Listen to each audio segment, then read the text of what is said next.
All right, welcome to part three. So far, I'm pretty happy with the way that this is coming together in terms of manageable steps for you folks following along. So, today's a new day. Today's Saturday. And actually, I'm glad it's Saturday or after hours because I realized we've got some issues that I didn't expect. And so, I've spent more time than I wanted to making a plan for this next part because I kept running into snags, all related to this API being something that's new to me, and it kind of doesn't, like, I kind of don't understand how it works, and I'll try and show you. So here we are. So regardless of the direction that I'm going to go, which is to make this far easier for everyone, because I just can't find the other way to do it. Um, we still have some housekeeping to do. So this is me visiting this page for the first time. Hey, welcome here. All right, so this is not good. Right, this is that old scenario of where we're on a form which looks to be pulling some data from a form submission, but the form submission hasn't happened yet. So this stock quote thing, we shouldn't display that. And this isn't a problem. I mean, it's a problem, but we're at phase whatever. We just have to deal with this. We got to the point where you could put a buy up here. So let's not display the stock quote if there's not a stock quote. So I think the easiest way to do that, and so we're going to have to change directions a few times, is here's our stock quote. So let's make this, let's put this in a conditional, let's put a conditional statement down here. Yes, I know I'm not in PHP. Well, I now know. I didn't plan to not be in PHP, but I'm not. All right, so I'm going to open up a PHP block. And I'm sitting here right now trying to think, where do I want to close this PHP block? And I already kind of have regrets. So you see how we busted in and out of PHP here, like all over the place? So what that kind of means is that I can't just throw a big echo in here, because this basically needs to be conditional. Anyways, that conditional statement's going to be if decoded. So there's more to this than what you might think. So decoded is this thing. And so there's always the scenario of, so there's two ways that decoded would evaluate to false. One would be is if you never get into you never get into this block because there's no symbol submitted. The other would be if you type in a nonsense symbol, like a bunch of letters and numbers. So there's always the question of what's a REST API going to give you back when you give it a bad search query. Now, it seems to me like it gives you nothing back. So like this is just going to be empty. That's what it seems like to me. Well, just in messing around with it. Sure, I could look it up or something, but I think this is going to work. So if decoded exists, then we'll do this business right here. So you see I'm opening up my F here. Now I always hate to do this for demo because it's tough. Here's what I'm going to do. I'm going to open my curly brace there, and I'm going to close it down here. So that right there, that's my close. I'm just going to use that set of PHP tags that I have right there. If decoded. Yeah, I know I'm not perfect. So here, that thing is gone. So you see it's a big it's a big open set of curly braces that run from there to there. So if decoded exists, then display the quote. Otherwise, don't. So let's see how that works. I didn't actually test that out beforehand. I just tested the other API stuff. Okay, so 67. What's that all about? So you see, I can't. So yes, it did evaluate to false. This is a kind of a decent example of a place where you might be able to get away with suppressing an error because it's nothing that we're not expecting. So what you could do is just initialize decoded up here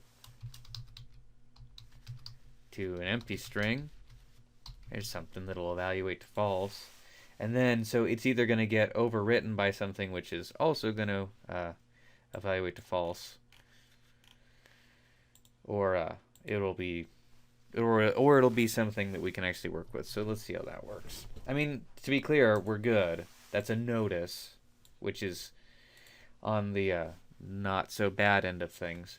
Now, that's good, right? I mean, that works for us the first time we get here. Let's put in something we know, like Apple, and I'll show you. There's another fun thing that I'll show you in a minute. So now we get our thing, and you see our price is empty here. I'll deal with that in a minute. That's a fun Saturday surprise for me. So good. So now we're not displaying a stock information if there's nothing to display. But here's the one that we have to deal with. That is not a stock symbol.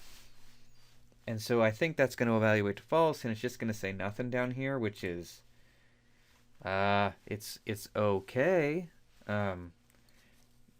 But the issue is we just got no feedback. I mean, if a user was trying to do that, great, but what if they're trying to do something reasonable like that? That's not going to work. And it just seems like our form's not processing that data. So what we need to do is we need to be able to differentiate. So yes, this is kind of the deal here. We only don't want to display the quote if needed. But we also need a way to figure out, or we need a different message based on whether you got in here or not, basically. So we found a perfectly reasonable way to determine whether we want to display the quote or not, but we need to find a way to give this user some feedback. And the way I usually do that is I'm going to declare a string called output, and we're going to get a few possible uses out of this. So I'm going to just initialize it to nothing. And let's just say if I get in here, then I will say I will either display the quote or I want to give him a message saying that it didn't work so well. So maybe how about here? So here's where we've got our decoded. And so I'll just say if decoded, because you kind of know how this works. It evaluates to false if you put in nonsense. So I'll say if not. I always throw extra parentheses all over the place because I used to be a math teacher, so that just makes sense to me to wrap everything in parentheses. So that right there is saying if, basically, since we're inside of this if, we know that they actually tried to search for something. This is if we got nothing. We'll say out equals, I'm going to do something helpful, like a bad ticker symbol. Because I know I've run this exercise or something like it many times before, and people, I can't explain ticker symbols to you. People get confused with company names, ticker symbols, and then I'm going to display whatever that sim was, just so you can see what you tried. And then I just have to make a decision about where we're going to spit this out at. Well, I guess here, maybe? So it's either going to be empty or not. I might go back on this. I don't know if I'm actually going to stick with this, but that's a place. So it's either going to be the empty string and nothing's really going to happen, or it's going to do an error message before it doesn't show our form. So let's see how that works out. I told you, right? This video here is it's about tying up some loose ends and doing things right.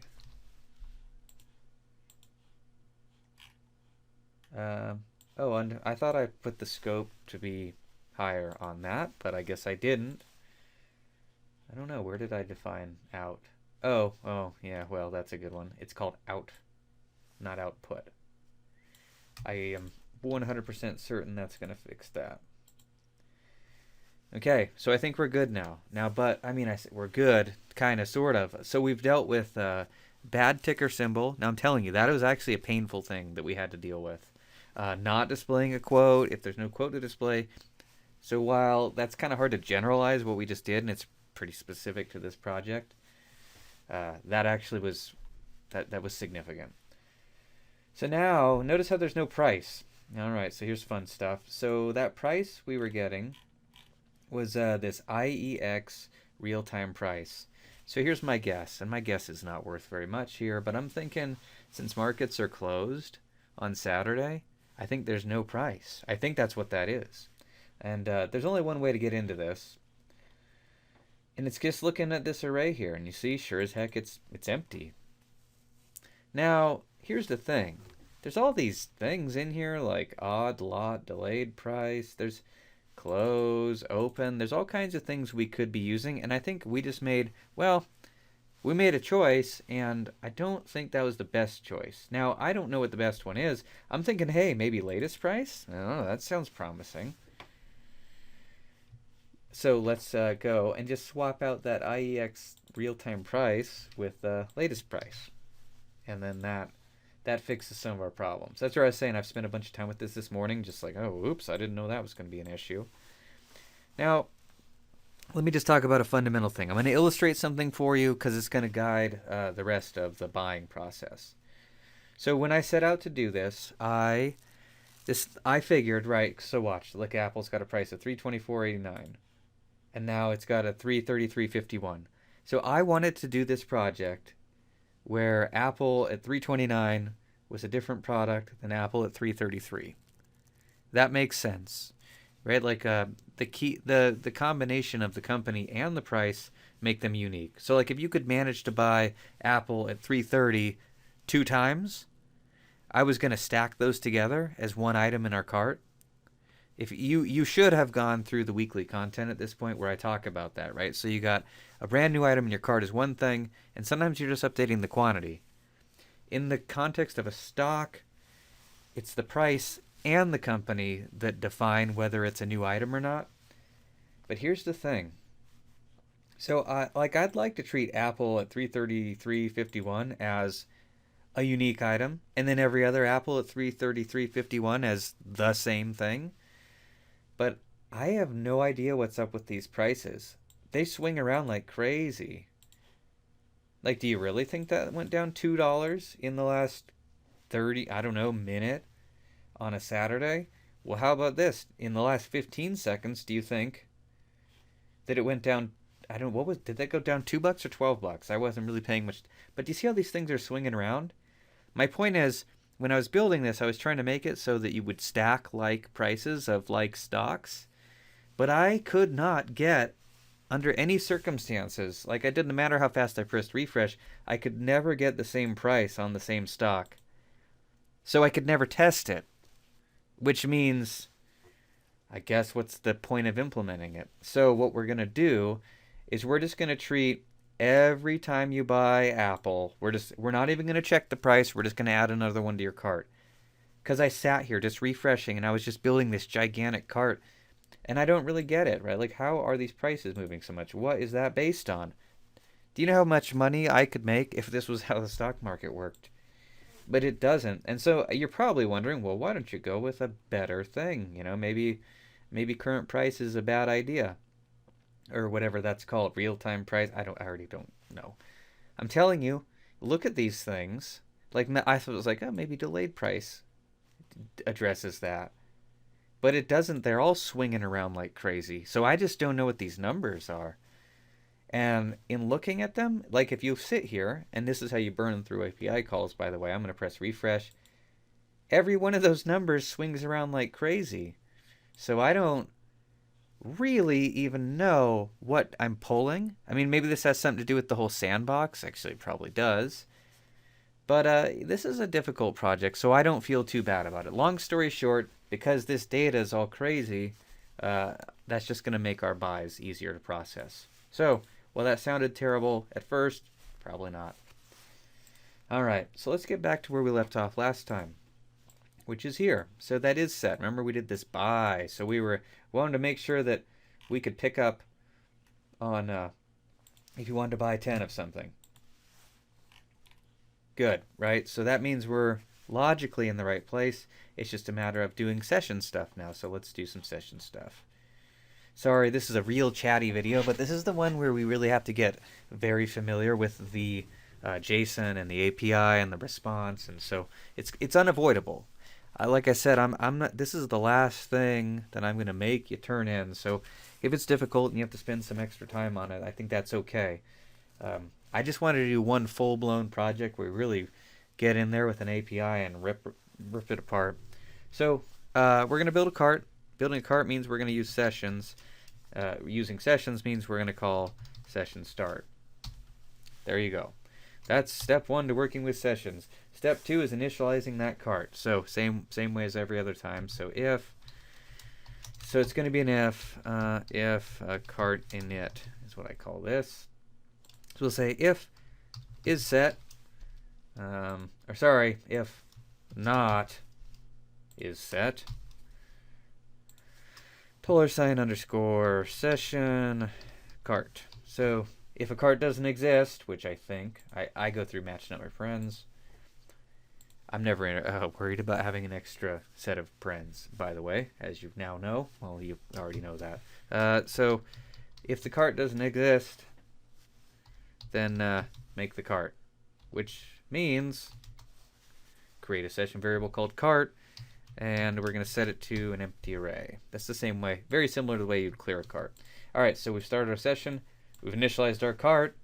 Once we've got a cart, let's start stuffing it full of items. So I'm heading down to this is set with Quan, right? This is how we detected what the, whether a buy was happening or not. So generally speaking, there are 3 scenarios for a cart. There's bad input. There's first time I'm buying a product, and then there's I'm buying more of that product. I'm telling you, since I was unable to ever get 2 of the same product through that API that we're using, we're just going to boil it down to 2. Every time you buy Google or whatever, we're just going to shove it into your item as a new thing, and we're not going to update the quantity, which kind of hurts me a little, because I know if you're building a real cart, you're going to have to update those quantities, but it's just not really going to work out like that with this data, so I'm not going to do that. But I definitely cover that in the weekly content, so I only feel so bad about it. So in here, first thing we're going to do is we're going to validate that quan, right? And so we're going to figure out, is it a valid quantity or not? And so I'm going to do this the way I've been doing it, which is, so if quan is greater than 0, right? You can't buy 0 something. I mean, that's the same as not buying anything. So if quan is greater than 0, and filter var, so that's a function I'm going to use. If you're wondering what the heck's that, well, it's a way to validate whether something is an integer or not. If you have a helper function that you wrote at some point, then yeah, just use that. This isn't better. Filter validate int. I've just been using this function all week, so I'm using it. There's many ways that you can check if something's an integer or not. Now this else right here is going to be our error message, and we do have a variable all set up for that. How about our out, right? So I'm trying to think for a minute here. So what I'm trying to think about is, so we got bad ticker symbol. I don't know. See what I'm getting at here is I'm like, well, what if you have a bad ticker symbol and a bad quantity? I don't know what I think about that. I mean, I guess you're just going to get bad ticker symbol or bad, so, all right, so here's where we're at. So I guess we'll do this. I put a line break on that first one, and then I guess this will be a dot equals. I was just wondering if I could get away with only doing one of these, but I don't think so. So quantity must be a whole number greater than 0. So I think what I've done here is made it so if you do a bad symbol and a bad quantity, you'll get a double error message, which I guess makes sense. I don't know. At that point, I don't even care about providing feedback because I'm wondering what in the heck you're doing. Actually, yeah, I don't know. I don't even think it's possible to get a double error message because I think that I think decoded would evaluate to false. Actually, I don't know. It's just not even worth thinking about. Whatever. Whether you get one or two messages doesn't really matter. So the actual buy part. So the buy part is going to be, we got our shopping cart. It's $_session. I apologize if I'm going fast in some of the code I'm writing. I've just done so many of these this week that I'm kind of becoming like a machine. So if the quantity is valid, then in our cart, we're going too deep here. So sim is going to be the second level index. So the big thing is cart, and then in there's a sim, and then we're going to have to store a bunch of things here.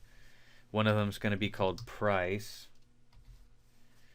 And I'll set that to the, okay, I don't know. I don't have the price here.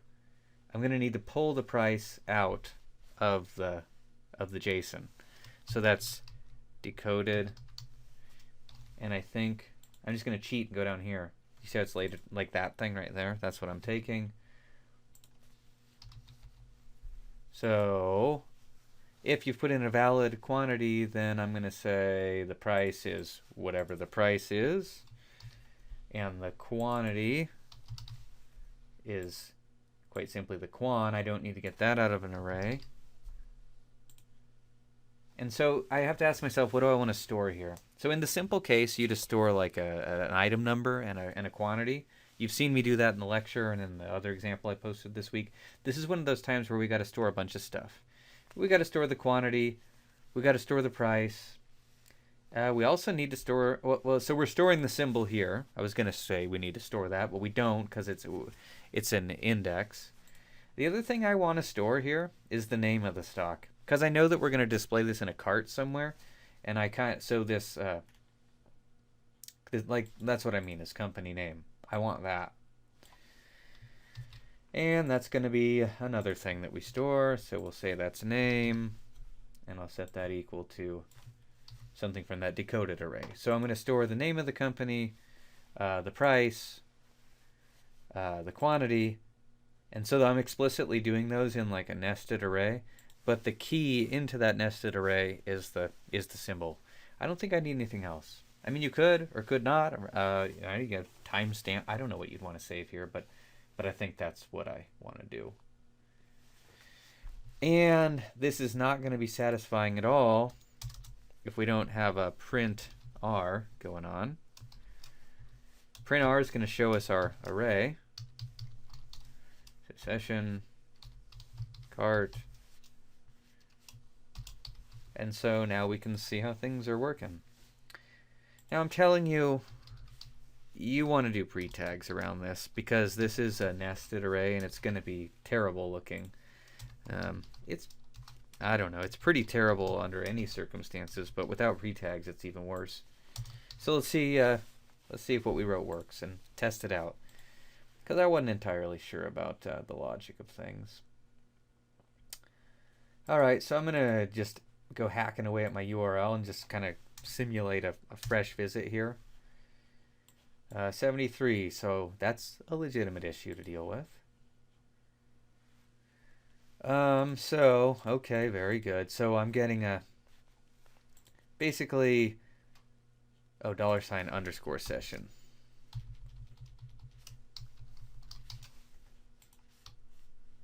I don't know what I'm going to get here.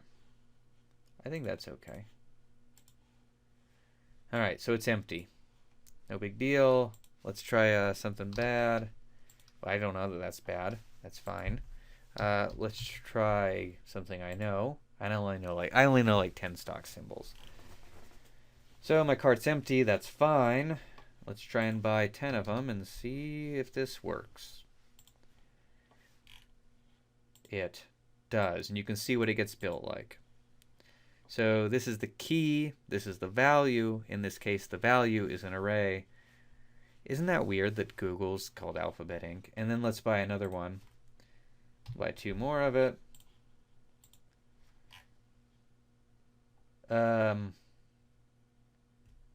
Is that what I want to happen? I